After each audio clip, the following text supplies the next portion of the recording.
Hey, so I thought I would demonstrate this new impact that I bought, just for taking things apart without having to use the air compressor and using a pneumatic type of impact, and also just not having to remove really tough bolts.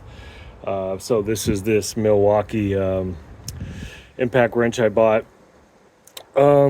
I'm just using my regular, I bought the tool by itself and just grabbed the batteries that I use for my other cordless tools.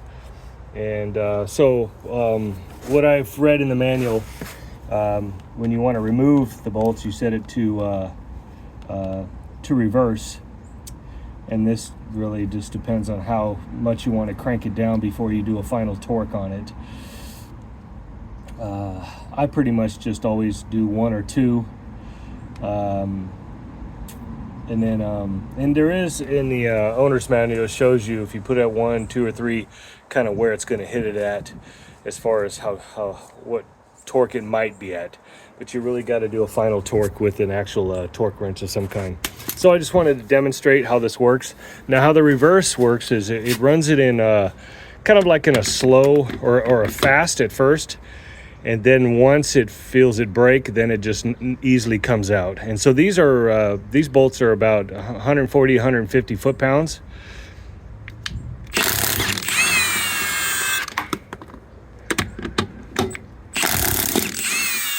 Now, if you notice, you hear it stop for a second, and then after it's impacted, that's not me letting go of the trigger. That's actually it recognizing that it doesn't have to impact anymore, or something, and then it just goes to a slower speed to remove it. Now, I have a pretty my wrists are not that strong, and I'm able to one-hand this.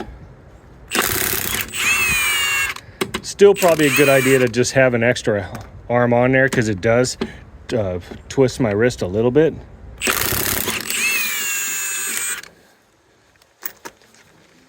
Oh, try to get that off there, and then the last one.